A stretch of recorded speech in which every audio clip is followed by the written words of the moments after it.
ত্রয়োদশ জাতীয় সংসদ নির্বাচনের জয় পরাজয়ের জটিল সমীকরণে ভোটারদের আকৃষ্ট করতে ইশতেহার ঘোষণা করেছে নির্বাচনে অংশ নেওয়া রাজনৈতিক দলগুলো। তবে সবাইকে ছাপিয়ে আলোচনায় বড় দুই দল বিএনপি ও জামাতের নির্বাচনী ইশতেহার। বিশ্লেষকদের মতে দুই দলের ইশতেহারেই উঠে এসেছে রাষ্ট্র পরিচালনা, পররাষ্ট্রনীতি, দুর্নীতি দমন এবং ভঙ্গুর অর্থনীতিকে পরিচালনার নানা পরিকল্পনার বিষয়। এর বাইরেও আছে তরুণদের নিয়ে তাদের ভাবনা। তবে ইশতেহার বাস্তবায়নে বাস্তবতার নিরিখে পরিকল্পনার দিক থেকে বিএনপিকেই অনেকটা এগিয়ে রাখছেন বিশেষজ্ঞরা। রাজধানীর একটি হোটেলে গত ৬ ফেব্রুয়ারি বিএনপির নির্বাচনী ইশতেহার ঘোষণা করেন দলটির চেয়ারম্যান তারেক রহমান। ৪৪ পৃষ্ঠার এই ইশতেহারে মানবিক, অন্তর্ভুক্তি ও জবাবদিহিমূলক রাষ্ট্র বিনির্মাণের প্রতিশ্রুতিতে ৯টি বিষয়ে অগ্রাধিকার দেওয়া হয়েছে, যেখানে ফ্যামিলি কার্ড, বেকার ভাতা এবং বিভিন্ন সেক্টরে কয়েক লাখ কর্মসংস্থানের পরিকল্পনার কথা জানিয়ে ৫১টি বিষয়ে বিভিন্ন প্রতিশ্রুতি তুলে ধরে বিএনপি। আল্লাহর প্রতি পূর্ণ আস্থা ও বিশ্বাস।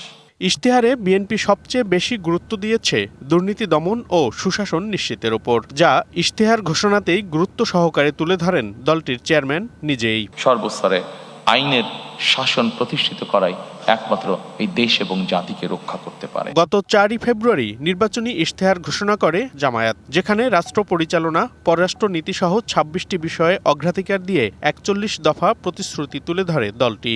পর্যায়ক্রমে সেটা ইনশাআল্লাহ বাস্তবায়িত হবে। বিএনপি তাদের ইশতেহারে তত্ত্বাবধায়ক সরকার ব্যবস্থা ফিরিয়ে আনা, উপরাষ্ট্রপতির পদ সৃষ্টি, প্রধানমন্ত্রীর মেয়াদ ১০ বছর, বিচার বিভাগের স্বাধীনতা, সংসদে উচ্চ কক্ষ প্রবর্তন, উচ্চকক্ষে ১০ ভাগ নারী, বিরোধী দলীয় ডেপুটি স্পিকার, সংবিধানের ৭০ অনুচ্ছেদের সংশোধন, জ্যেষ্ঠতার ভিত্তিতে প্রধান বিচারপতি নিয়োগ, জুলাই হত্যার বিচার সহ নানা বিষয় তুলে ধরে। জামায়াত কার্যকরী জাতীয় সংসদ গড়ে তোলা, সংবিধানের ৭০ অনুচ্ছেদের সংশোধন, নির্বাচনে পিআর পদ্ধতি, নিম্নকক্ষের আসন সংখ্যার অনুপাতে ১০০ সদস্য বিশিষ্ট উচ্চকক্ষ গঠনের প্রতিশ্রুতি দিয়েছে। একটা বড় জিনিস হলো, সেটা হলো কতগুলো ভালো জিনিস যেটা আছে, যারা ক্ষমতায় যাবেন, এটা বিএনপিও বলেছে, জামাতও বলেছে, যেই যাক সেখানে তারা বলেছে যে আর্টিকেল 70-কে তারা পরিবর্তন করবেন। প্রধানমন্ত্রীর মেয়াদ ২ টার্মের বেশি একজন ব্যক্তি থাকতে পারবেন না।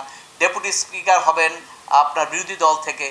এই দিকগুলো তো অবশ্য বিএনপির ৩১ দফার মধ্যে অনেকগুলো ছিল, কিছু পরিবর্তন হয়েছে আলোচনায় ১০ মাসের, কিন্তু ৩১ দফায় কিছু কিছু ছিল। অর্থাৎ যদি বিএনপি ক্ষমতায় যায় তাহলে তারা যেহেতু আগেই বলে দিয়েছে সেইগুলো তারা করবে, ওইগুলো করলে আমাদের দেশের জন্য সেগুলো ভালো হবে।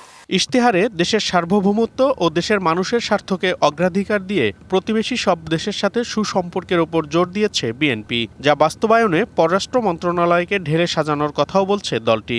আর ভারতসহ বিভিন্ন দেশের সাথে সুসম্পর্ক স্থাপনের কথা তুলে ধরেছে জামায়াত।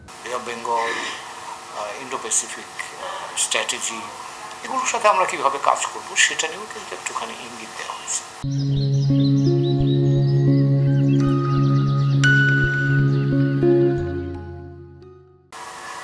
আমাদের অর্থনৈতিক কূটনীতিটার উপর বেশ জোর দেওয়া হয়েছে। তারা একটু বিস্তারিত বলেছেন, বিনিয়োগের কথা বলেছেন, কর্মসংস্থানের কথা বলেছেন। সেই দিক থেকে আমার কাছে মনে হয় যে বিএনপির এই পররাষ্ট্রনীতি সম্পর্কিত বিষয়গুলো ইশতেহারে একটু বিস্তারিত বলা হয়েছে। ইশতেহারে ভঙ্গুর অর্থনীতি থেকে ঘুরে দাঁড়ানোর পরিকল্পনার কথা বলেছে বিএনপি। নারীদের কর্মসংস্থানের সুযোগ বাড়িয়ে অর্থনীতিতে গতি আনা, ফ্যামিলি কার্ড, কৃষি কার্ড প্রদান, ব্যাংক ও আর্থিক প্রতিষ্ঠানগুলোকে গতিশীল করার কথা তুলে ধরেছে তারা। অন্যদিকে অর্থনীতি নিয়ে নানা পরিকল্পনার কথা জানিয়েছে জামায়াতও। গভীরে যান তখন হয়তো আপনি আর একটু ডিফারেন্স স্পষ্ট হবে। সেখানে যেমন বিএনপির ইশতেহারে আপনার কর্মসংস্থানের ক্ষেত্রে নাম্বার বলা আছে ১ কোটি ১৮ মাসে, সেগুলা কিভাবে কোথা থেকে ক্রিয়েট করবে সেগুলার একটা ধারণা দেওয়া আছে। দ্বিতীয়ত হলো টেকনোলজি বা আইসিটি সেক্টর, সেইটাকে একটা বেশ ভালো এমফেসাইজ দিয়েছে।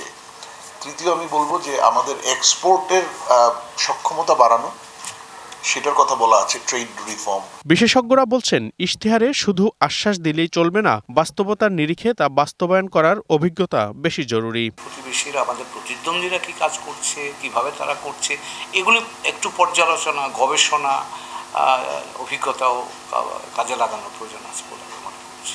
সংসদে যারা যাবেন তারাও তো সেই বিষয়গুলো বিবেচনা করবেন যে আজকে যে ম্যানিফেস্টোগুলো দেওয়া হলো সেই ম্যানিফেস্টোগুলো কতদূর কার্যকরী যাবে। তবে ইশতেহারি সব নয়, ভোটের হিসাব নির্ভর করবে অতীতে দেশ গঠনে দলের ভূমিকা, প্রার্থীদের গ্রহণযোগ্যতা এবং রাষ্ট্র পরিচালনার অভিজ্ঞতার উপর, এমনটাই মনে করছেন সংশ্লিষ্টরা।